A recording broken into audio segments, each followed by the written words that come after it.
Coming in, you guys, it's day number 29 of my 365-day Jimmy Ice Bath Challenge. And today I've got a really fascinating topic that I will be talking about here in a minute. But if you're brand new to this, I have been going live every single day since the beginning of the year, right around 5 p.m. Eastern Time, Monday through Sunday. Every single day, you guys, I go live so I can go inside of this beautiful ice bath, all these big chunks of ice just waiting on enveloping my body here in a minute. Today, I've got a really fascinating thing because literally right before I got on the air here to get ready to come into the ice bath, I was in an infrared sauna for 20 minutes. So you might see I'm kind of sweating a little bit. Maybe I'm a little red because I've been in a sauna for the last 20 minutes. And so I want to know, what does it feel like going from a sauna for a 20-minute session into an ice bath?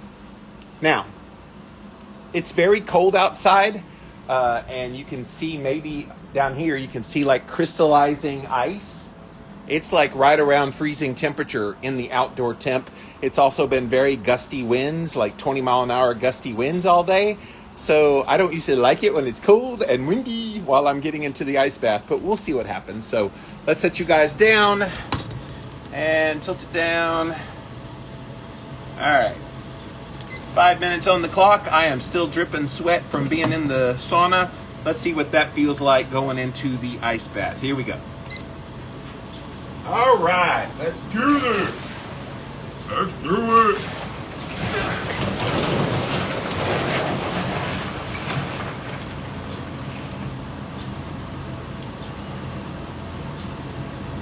I can already tell you it makes the cold water much more intense when your body's warm.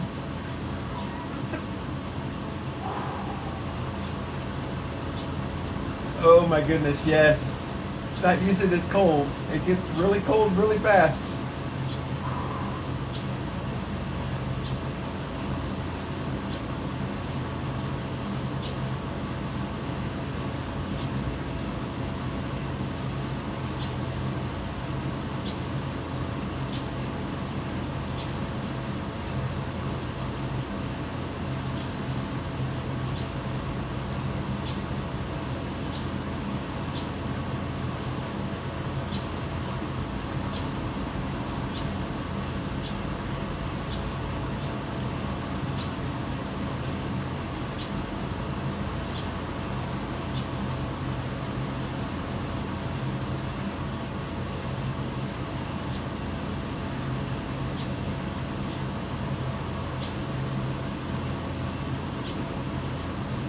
Okay, you guys, so that was intense getting in because I've never gone from a sauna over to an ice bath before. So those of you that came in late, I was in a 140-degree sauna for a 20-minute session right before I got in the ice bath. Like literally within 1 minute of being in the sauna and coming out of the sauna, I came right to the ice bath. So that's kind of an interesting experience, and I've wanted to do the 1 minute in the ice bath, 5 minutes in the sauna, 1 minute in the ice bath, 5 minutes in the sauna, kind of go back and forth at some point, and I probably still will do that at some point.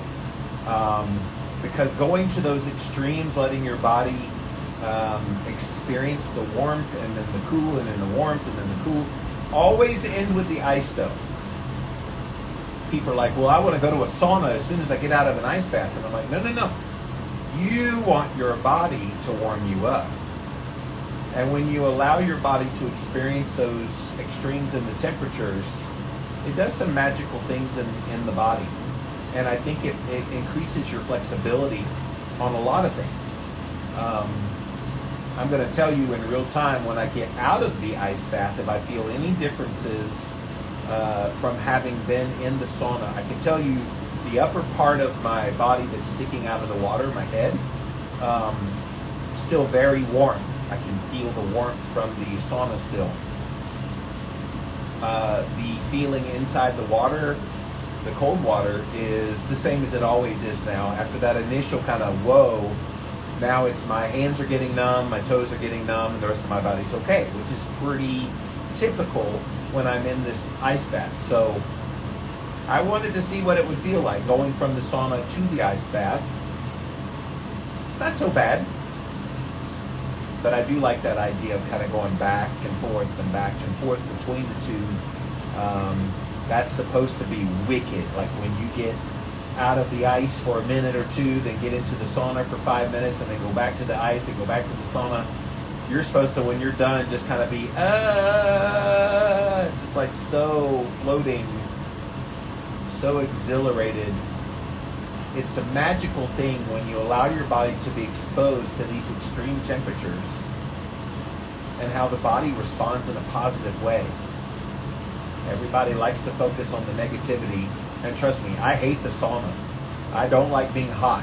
As you guys know, I love being cold, so that's why I love the ice bath so much, but I do not like being hot, so it's all I can do to get 20 minutes in that sauna. But you do it. You do it for the reasons that you've read about, you've heard about. I've done lots of things inside the sauna where I've seen my blood sugar come down in real time, like 15 points in like 10 minutes being in a sauna. It's pretty fascinating. One of these days I'm going to wear a CGM while I'm in the ice bath, and we might see what's going on there with my blood sugar while I'm in the ice bath. That would be kind of cool too.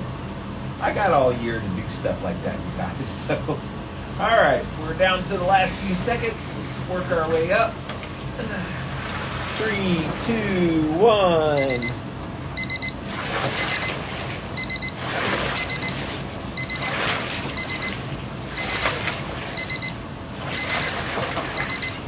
Woo! All right, let's get up. I gotta be real careful because it's slick on this porch. Like I said, the outside temperatures are right around freezing, and so it's kind of icy right there. I'm going to be real careful walking here. The last thing I want to do is slip and fall on camera in front of you guys. That would not be fun. No, Jimmy does not want that. I left my towel in the, yep, I sure did, in the sauna, so we're going to grab my towel so I can sit down on the couch without ruining my couch. All right, we're going to set you guys down just for a second while I commiserate the toweling of my couch. All right. Woo! That's good stuff, you guys. So, yes, going from a sauna to an ice bath. I can now say I did that. Just in the aftermath feeling right now, I'm a little more tingly than I normally am. Now, my hands are always tingly because of the numbness, but I can feel over the rest of my body. I don't usually get this kind of tingliness going just straight into the ice bath. So staying out of it, there's like a even more alertness, I can tell you. I like this feeling. This is kind of wicked, you guys. I like this feeling. This is kind of weird. Oh, sorry, I saw my internet messed up. Sorry about that. But I like it. I may start doing the sauna right before the ice bath every time, because this is a different feeling than I normally get. And you guys know I go on camera every day doing these ice baths. Something about that sauna, which, by the way, there's the sauna right there, and something about getting in that sauna first did something. I can't put my hand on it, but it's really cool. I mean, I'm enjoying the feeling. I guess I'm basking in that feeling. It's an alertness. It's a tingliness. I just feel good. Somebody mentioned that I look more red. Maybe I am more red. I guess that's part of the process of being hot and cold. All right, let's scroll back to the top, see what you guys had to say here. Hello, Debbie. Hello, Keto Bobs. Hello, Sharon. Courtney said this will be like when you do summer walks and bath after you. Yeah, exactly. Keto Bob said, wow. Courtney said, woo. Debbie says, go Jimmy, go Jimmy. Keto Bob says, this looks scary. I'm nervous for Jimmy. What was scary? Oh, slipping and falling on the ice, maybe? I don't know. Go Jimmy, you got this. Thank you, Carnivore Private Eye. I bet he yells a big woo. Yes, I did go woo, didn't I? Hello, Sharon J. Fast. Appreciate you being here. Thank you, Gabby. She said, bravo. Courtney said, when I was a kid, it was my favorite thing at hotels to go back and forth from the hot tub to the pool. Look, when I went to Italy back in 2019, I went to Italy. They actually had spas that were that way. That there was one room where, and I remember because it was Maria Emmerich, it was her trip. And so I went with a lot of her fans. And yeah, in this one room, this bathhouse kind of place, it had showers, and one was a very cold shower, one was a medium temperature shower, one was a hot shower, and you basically just went round and round and round, letting yourself get hot, warm, cold, hot, warm, and you just kind of kept going around. And yeah, when you were done, you were just like in ecstasy. It was just, there's just something about that extreme temp that does that. And I kind of mimicked that a little bit today with the being in the sauna. I wonder what it would feel like, you know, when I do this back and forth thing. I'll be in the ice for maybe a minute or two, then in the sauna for 5 minutes. I wonder what it will feel like going from the ice and this kind of feeling that I have right now, right into a sauna, and then right back to the ice and back to the sauna and back to the ice, like 3, 4, 5 times. That's got me really curious now. I kind of want to do that sooner than later. Sharon says, looking good. Thank you, sweetie. I love the wood on your walls. Yes, I had this. This is my man cave where I basically live over here. And I had it custom made with all wood. It was very expensive to do that. But yes, makes me feel like a log cabin kind of feel. But I like it. Paid a pretty penny for it, so... have you looked into Web3? Says Keto Bobs. I have followed you for years, and you're the man that can help get people off the surveillance internet. I have not heard of Web3, but thank you. What about doing the Wim Hof breathing? Do you do any special breathing patterns? Look, I love Wim Hof. I think the man is a stud. I saw on his feed today that he's got a movie that they're making about his life. They're going to start production in November this year, so that's kind of cool. I'm also going to try to get Wim Hof on my podcast to talk about the work that he does. All right, so all that said, I admire what he's done for cold therapy. I do like his breathing program, and those of you that don't know, Wim Hof came up with this really intense breathing program that's supposed to help you when you're in an ice bath or other situations where you need to relax your body. I'm going to try to do Wim Hof. I'm not a big fan of this because I get dizzy-headed when I do it, but it's this really forcing air into your mouth really fast and then blowing it out really fast. So it's like...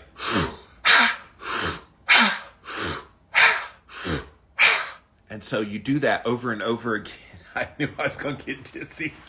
You do that over and over again. That's Wim Hof breathing. I'm not a fan of it, Keto Bobs, honestly, because, and there it is. Oof, I just got a big blackout. It doesn't work for me. I don't need it to be in an ice bath, to be honest. I can just do deep breathing. Well, you saw what I did when I was in the ice. I just start breathing deeply, slowly, and I can relax in there to the point that I don't quiver in my voice when I talk, and I enjoy it. So I think it's great that it's there for the people that want it. Definitely look into it. I think it can oxygenate your cells and all the things that it does for you, but I don't think it works for everybody. So my special breathing pattern is, yes,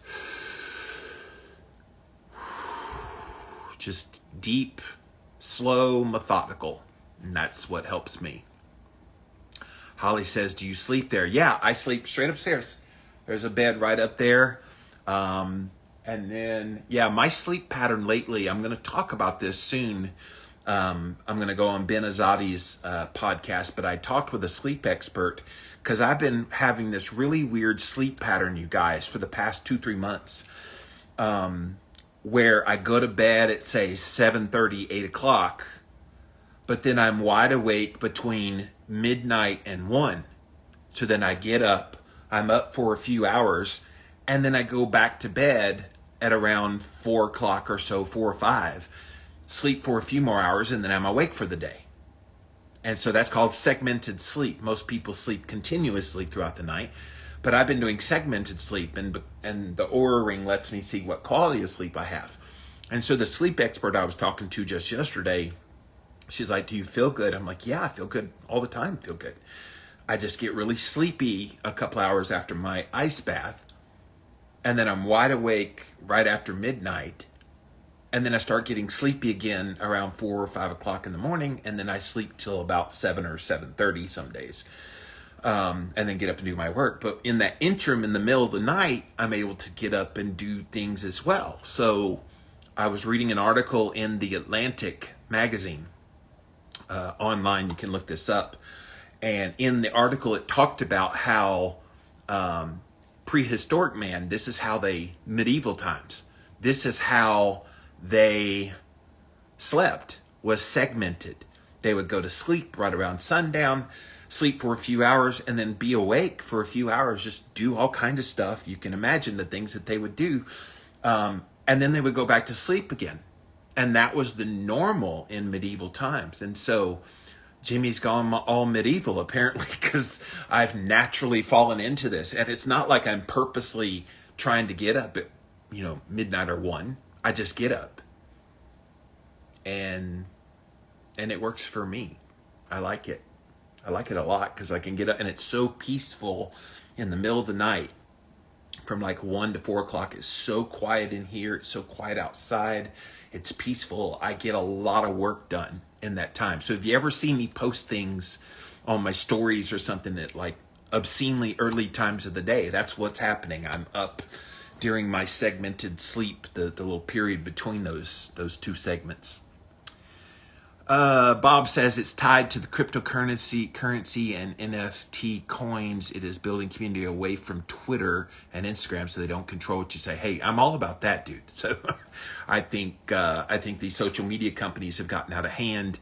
Instagram has definitely throttled a lot of my growth because I should not be losing the followers that they show that I'm losing. And I don't worry about followers. Those of you that know and love my work, you're still here, and I'm glad you're here, and I keep pumping out content for you. But same thing on YouTube. They've demonetized a lot of my videos without any reason, and then I go back in and appeal, and then like a week and a half later they approve it. But by then all the eyeballs, all the monetization, it's already reached its apex at that point. So yeah, not real happy. But yeah, I can definitely look into what you're sharing here, Keto Bobs. Thanks for that. Bob also says, are cold showers beneficial? Bob, you need to watch my videos here, brother, because I've been talking about how if you can't do an ice bath, don't just jump to an ice bath if you've never done anything before. The first step, and I was talking to another friend of mine today, she called me, and she's like, all right, I'm seeing you do all these ice baths, Jimmy. Convince me, what can I do? And I said, start with a warm shower. So after you're done with your regular hot shower, you're not replacing your shower, you're not replacing your bath, you're still bathing like you normally do, but at the end of it, especially if you're doing it at nighttime, just turn it down to the warm setting. So it's not cold, but it's not the hot that you would do during bathing. And then just kind of get it on your head and get it on your body and let yourself feel it. And if you do okay breathing in that, it's going to feel cool. So just breathe through it and then slowly work your way down a little bit while it's on you. Acclimation is everything. It took me 3 years to get to this point where I can get into an ice bath of 32 degrees, which today, that one, by the way, was 32.6 degrees Fahrenheit. I checked right before I got on the air. And so I can get in that water and breathe, and within a minute and a half be ready to talk to you guys. No problem. But I couldn't have done that 3 years ago. 3 years ago, it was all I could do to handle warm water. So, yes, you could do cold showers. They are beneficial. A cold shower is probably going to give you temperature during the summertime of like 70s for the water. During the winter time, it's probably going to be closer to like maybe the low 60s, low to mid 60s in the water. If at some point you want to try to put ice in a bathtub with water, if you put 120-pound bag of ice into a bathtub, that's probably going to bring it down definitely into the low 50s, maybe into the upper 40s for the temp. And then more ice obviously would make it even colder. And then, of course, if you can get something like the Morozco Forge, which I have, which controls the temperature, you can get down to these really intense levels. But you can get the benefit from a cold shower, yes. I think the more you acclimate, the more you need to test your body. Just like you don't want to keep lifting the same amount of weight every time to build muscle, you've got to keep increasing it. I think it's same with cold shower and graduating to an ice bath and graduating colder and longer. And so if you can do 2 minutes in a cold shower, you're going to get a lot of benefits. You're going to really feel that if you do that before bedtime. This is what I was telling my friend earlier. I said, just get into the shower a few minutes before you go to bed and allow the cold water to hit your body. Breathe through it. Just breathe through it. Get through it. Let it hit the top of your head, especially in the vagus nerve in the back. And then towel off, go to sleep, and watch how magical your sleep is. It works, guys. I've loved it. Loved it a lot. I'm so glad I fought you, says Sharon. Bob said, you're up to 10 to the fire. Yes, from the medieval times. That's what I would have been the one getting up. Oh, Sharon said, caught you. Yeah. I was like, are you fighting me, Sharon? It's like, am I going to have to put on my boxing gloves?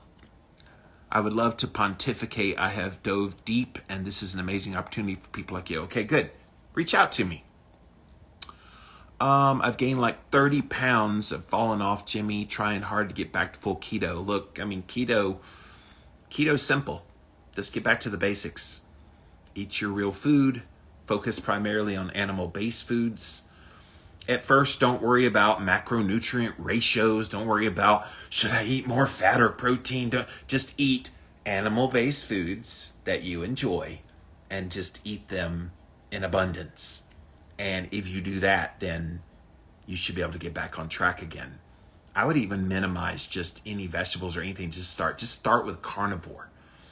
And in fact, I interviewed the other day Dr. Richard Johnson, and he was talking about and he's an obesity researcher. He was talking about trying to get back on plan once you're like addicted to fructose. He's a fructose researcher, and he said the best thing they could do is just cut out all carbs, because even the so-called healthy carbs like non-starchy vegetables, for example, even those can feed into the system that makes you hungry, feed into the system that would churn those vegetables even into fructose in the body. And so going on a carnivore type of diet for a couple of weeks will acclimate you, reset a lot of those programs, and then you can add in those things if you want to. You guys know I've been carnivore for 4 years, and so I enjoy it. It's simple. I don't get anal retentive if I want to add in an avocado every once in a while, but I pretty much eat beef, eggs, sausage, all these things I get from the farmer's market, and I have chickens in the backyard for my backyard chicken eggs. So I enjoy it. But yeah, keep it simple. Hello, Cherish. Happy Saturday to you. Terrell Bond says, cold showers energize me. Not sure how it would help my sleep. Can you elaborate? I do cold showers in the morning. Great question. So if you do cold showers in the morning and that energizes you, that's great. It's beautiful. The way that it helps you at night, though, is it lowers your core body temperature. So when you're trying to get restful sleep, Terrell, the best thing you can do is get your body cool. This is why in this building here, I have no heaters on right now. I'm about 2-ish hours, 2.5 hours away from going to sleep. And so by the time I go to sleep, it's super cold outside, right at freezing. It's going to be kind of chilly in here. Plus, I just got chilly from being in the ice bath. Lowering your core body temperature is the best way to make your body rest and rest deeply. And it's not just time in bed. It's, again, quantified by something like the Oura Ring. Maybe you have a Fitbit that tracks sleep. It quantifies better deep sleep, better REM sleep. So that's what I'm talking about. It helps with the sleep. It gives you that better rest. All I can say is try it and see how it works for you. I would be highly shocked if it energized you at night, especially if you cut the lights down low and it's a dark room. You stop eating and drinking within 4 hours of going to bed. You take like a magnesium supplement like I do, the Upgraded Formulas, Upgraded Magnesium. I love their product. I do some CBD oil as well right around bedtime. I got me a routine that I do, and it works. I love it. The cravings are so hard. You're right. I had my greatest success with no carbs. They are a trigger. Well, Bob, I think you know what to do, my brother.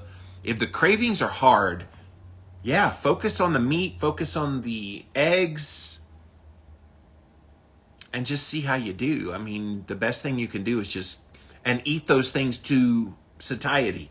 So if you're hungry, don't grab for the things that you're craving in your head. Grab more meat. I know Steak and Butter gal Bella talks about this a lot in her work. If you're hungry between meals when you're eating carnivore, you need to eat some more meat when you eat your food. So you have permission. You don't have to hold back. Just eat until your belly says, okay, I'm happy. Del Norte bought a badge. Thank you for that. And yeah, they put the badge thing down there now. There's like a little heart thing. And if you like the work I'm doing here, you can buy a badge just like Del Norte did. Thank you for that. Does it increase your deep and REM more? Yes, it does.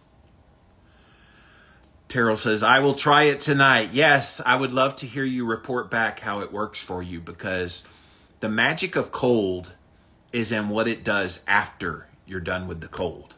And I have seen nothing but good in my sleep. And in fact, I'm still going to do the test. I'm not sure when I'm going to do it, but I still want to do the test where I push the cold therapy back earlier in the day. When I've done this before at like 2 o'clock in the afternoon, by 4:30, I was in bed, like dead asleep because I was so tired. And so that's my concern, is when I take the ice bath, like I just did, and it's earlier in the day than 5 o'clock in the afternoon, will I fall asleep? Will it make me sleepy? And so I'll let you guys know. I won't just spring it on you and just 11 o'clock in the morning, I'm going in an ice bath. No, I will let you know that I'm going to try it at 11 a.m. so that you can follow along. I will tell you something I am going to be doing very soon. I may start it Monday. So tomorrow is Sunday. So after tomorrow's ice bath, I am thinking of going on a fast. I want to fast while doing the daily ice baths to see if the fasting, because usually when I fast, my hands get cold, other parts of the body kind of get cooler. I want to see if that happens and what happens being in an ice bath every day, if that changes things. And plus, I'm due to do another longer fast. I haven't done an extended fast probably in 6 months. So I would like to see how long I can fast. 3, 4, 5, maybe 7 days of fasting. So, yeah, so stay tuned for that coming up starting after the ice bath tomorrow. I will very likely start the fast at that point. And, yeah, go on camera and let you guys know what it feels like in a fasted state going into an ice bath every day. The worst part will probably be when I'm shivering and then no food being in there. I don't know. We'll have to find out. That's the fun part of like doing this 365 days. I've got all kinds of time to do all kinds of experiments. And so that sounds like one that's right up my alley. So thank you guys so much for watching day number 29 of my 365-day Jimmy Ice Bath Challenge, getting into a 32-degree temperature ice bath 5 minutes a day, every single day for the whole year. It's been cool so far. We're coming up on the end of 1 month. Coming up on Monday will be 1 month I've been doing this, with 11 more months to go. So thanks for coming along for the ride. Enjoy the rest of your Saturday, and I'll see you again tomorrow for another ice bath. Bye, guys.